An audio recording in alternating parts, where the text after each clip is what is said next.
मेरे साथ नहीं है। उर्दू के बारे में जवाब दीजिए। उर्दू के बारे में जवाब दिए। सरकार को कहिए उर्दू की कातिल है सरकार। उर्दू की कातिल है सरकार। हाई स्कूलों में उर्दू टीचर बहाल नहीं हो रहा है। जवाब दीजिए आप। हाई स्कूलों में मानक मंडल से उर्दू हटा दिया गया। जवाब दीजिए आप। ये नहीं मुसलमानों में जाकर सरकार की आप लोग वकालत करते हैं। जवाब दीजिए। आप जिनके साथ मैं किसी के साथ नहीं हूँ। मैं किसी ने बिल अरे उर्दू को कत्ल किया है। उर्दू का इन लोगों ने दोषी सरकारी जमात का दर्जा दिया था। आज उर्दू स्कूल में नॉन उर्दू टीचर बहाल हुए हैं। आज उर्दू पे हाई स्कूल में उर्दू मानक मंडल में अभी हटाया गया है। झूठ बात। हाई स्कूल का जवाब दीजिए। हाई स्कूल में उर्दू मानक मंडल में क्यों नहीं झूठ बोल रहे? मानक मंडल में लेटर है। खड़े होकर बताइए कोई बात नहीं। ये राजनीति हो रही है। ये अपोजिशन पार्टियां बिहार की चाह रही है कि असेंबली को हाईजेक कर ले, काउंसिल को हाईजेक कर ले, पूरी डेमोक्रेसी को हाईजेक करना चाहती है पॉलिटिकल पार्टियां। और इन पॉलिटिकल पार्टियों को जवाब देना पड़ेगा कि ये तरीका सही नहीं है। आपके नेता राहुल गांधी संविधान को लेकर के घूमते हैं और आप संविधान की धज्जियां उड़ा रहे हैं या कॉन्स्टिट्यूशनल बॉडीज को डिक्टेट करने की कोशिश कर रहे हैं। आप पूरे संविधान को हाईजेक करके क्या करना चाहते हैं, क्या मैसेज देना चाहते हैं? अख्तर ईमान साहब आके कह रहे उर्दू के बारे में पता नहीं कि नीतीश कुमार ने कितना काम किया है और जिस आरजेडी के साथ उन्होंने उर्दू को कैसे खत्म किया, मुसलमानों को कैसे खत्म किया, भागलपुर के दंगाइयों को कैसे बचाया और जितने दंगाई थे बिहार में उन दंगाइयों को लालू प्रसाद यादव जी ने एक एक करके कैसे बचाया। आज उनसे बगल घी रहे हैं आप और बातें बना रहे हैं आकर के। नीतीश कुमार पे उंगलियां उठा रहे हैं जो सभी समाज को लेकर चलते हैं। बहुत बहुत धन्यवाद। के नाम पर दलितों, पिछड़ों, अल्पसंख्यकों का वोट काटा जा रहा है। इसका मैं विरोध करता हूं। क्या भाई वीरेंद्र माफी मांगेंगे? किस चीज का माफी? भाई वीरेंद्र मनेर का एमएलए और मनेर सूफी संतों की धरती और मनेर गंगा, सोन और सरजुग नदी पर बसा हुआ है और भाई वीरेंद्र कोई गलत काम नहीं किया इसलिए माफी नहीं मांगेगा। माफी तो उन लोगों को मानना चाहिए जो लोग संसदीय भाषा का प्रयोग किया है।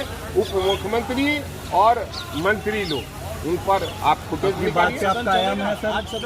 सदन एसआईआर पर अगर बहस होगी तो हम चलाएंगे, अपनी बातों को रखेंगे। अपने बयान पे आप कायम हैं? एकदम कायम है और मैंने कोई असंसदीय भाषा का प्रयोग नहीं किया है और भाई वीरेंद्र कभी असंसदीय भाषा का प्रयोग नहीं करता। चुनाव बहिष्कार की बात कर रहे हैं। विपक्ष सत्ता पक्ष करिए कि हार का डर सता रहा है इसलिए बहिष्कार की बात। अब सवाल है कि वही लोग बोल रहे हैं जो पिछड़ों का खिलाफ करते हैं, दलितों का खिलाफ करते हैं, जो अल्पसंख्यकों का खिलाफ करते हैं, वही सामंती लोग ये सब भाषा बोल रहे हैं। हम लड़ाई लड़ रहे हैं।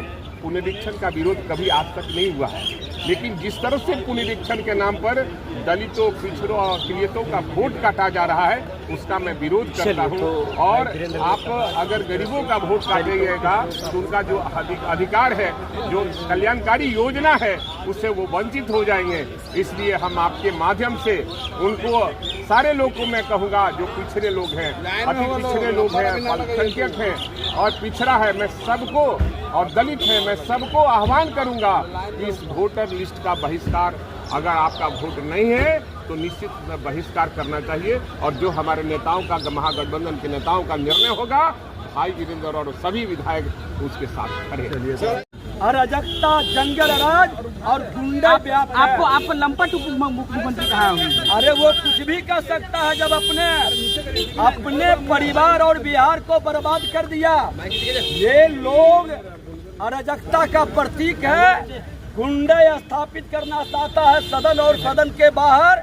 गुंडे नहीं होने देंगे। इसके जंगल राज के विरोध में हम लोग लड़े हैं और इसके गुंडे के विरोध में भी लड़ेंगे। विजय सिन्हा शरीफ जरूर है, शिक्षक का पुत्र जरूर है, कायर नहीं है। तुम्हारे जैसे गुंडे करने वाले को सबक सिखाने का भी हिम्मत और ताकत रखे। एक तरफ शिकारी है, मैं तो वो अकेला आदमी हूँ, मैं किसके तरफ हूँ? अरे जबान से नहीं कहना होगा, भीख मांगने वाले का नाम धनीलाल रख देने से वो धनवाला नहीं हो जाएगा। जबान से कह देने से ये जवाब दें कि उर्दू स्कूलों में उर्दू टीचर बहाल क्यों हुए, ये जवाब दें कि हाई स्कूल के मानक मंडल से उर्दू का टीचर क्यों कहेगा। मैं तो सबूत पेश करता हूँ ना, ये मुख्य खतौनी से काम चलेगा, मेरे पास तो लेटर है। पूरी जनता की बात में वो है कि बिहार में तमाम तर वैध वोटरों का अगर नाम वोटर लिस्ट में नहीं आया, इस इलेक्शन का बायकॉट करना हर बिहारी की जिम्मेदारी होगी। अभी उर्दू का क्या समस्या है जो आप इतने गुस्से में हो गए? भाई मामला ये है कि हाई स्कूल में उर्दू के टीचर परंपरागत तौर पर पूर्व से ही बहाल रहे हैं, लेकिन लेटर नंबर 1934/2020 में 5 को निकाला लेटर इन्होंने, और उसमें मानक मंडल में उर्दू को इन लोगों ने खत्म कर दिया है। अरे भाई उर्दू दूसरी सरकारी जबान है, 2.5 करोड़ लोगों की मादरी जबान है, आप उसको उर्दू को खत्म कर दीजिएगा? उर्दू को खत्म कर दीजिएगा। तो नीतीश कुमार उर्दू खत्म कर रहे हैं, उर्दू के कातिल है नीतीश कुमार, बीजेपी के इशारे पर काम कर रहे हैं। नीतीश कुमार अब कठपुतली बन गए हैं। नीतीश कुमार उधर जाइए, उर्दू को बहाल नहीं कर रहे हैं। मुसलमानों को 1,95,000 रखा है इन्होंने। रिपोर्टिंग यही उर्दू में इनके अखबार में एड्स नहीं छपते हैं, उर्दू में नेम प्लेट लिखे नहीं जा रहे हैं, उर्दू की कातिल है सरकार। आपने है पूरी ताकत से इंडिया गठबंधन के मिल के लड़ेंगे, क्योंकि वोटर का मामला है, वोट का मामला नहीं है, वोटर की अधिकारों का मामला है। वोटर की जो वंचित हो रहे हैं वोट देने से, उनकी लड़ाई है। इसलिए इंडिया गठबंधन जो भी निर्णय होगा उसके साथ कांग्रेस पार्टी ताकत से खड़ा है। भाई वीरेंद्र को माफी मंगाएंगे, आज सदन चलने देंगे? ये अलग मामला है। अभी वोटर की लड़ाई, आपका सवाल है कि तेजस्वी जी ने कहा ये कोऑर्डिनेशन कमेटी के चेयरमैन हैं, हम लोग सभी इंडिया गठबंधन के लोग मिल करके निर्णय लेंगे और पूरी ताकत से लड़ाई लड़ेंगे। बीजेपी की तरफ से कहा जा रहा है कि माफी मांगना चाहिए। भाई वीरेंद्र ने कौन ऐसा बात कर दी है जिससे माफी मांगना चाहिए?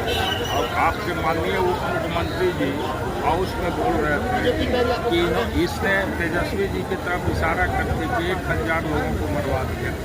ये उनका सब संसदीय था, तो वो अपनी बात को आप देखते रिपोर्ट में है हाउस का कि उन्होंने क्या कहा है, तो माफी तो मांगना चाहिए विजय सिन्हा जी को।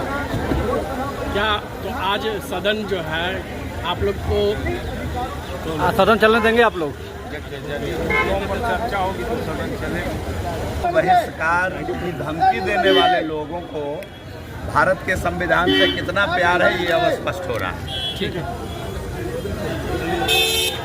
परिवार के लाभ हानि के अनुसार बहुत सारी चीज़ों को सोचते हैं, और ये किसको धमकी दे रहे हैं? लोकतंत्र इनके धमकी से चलता है?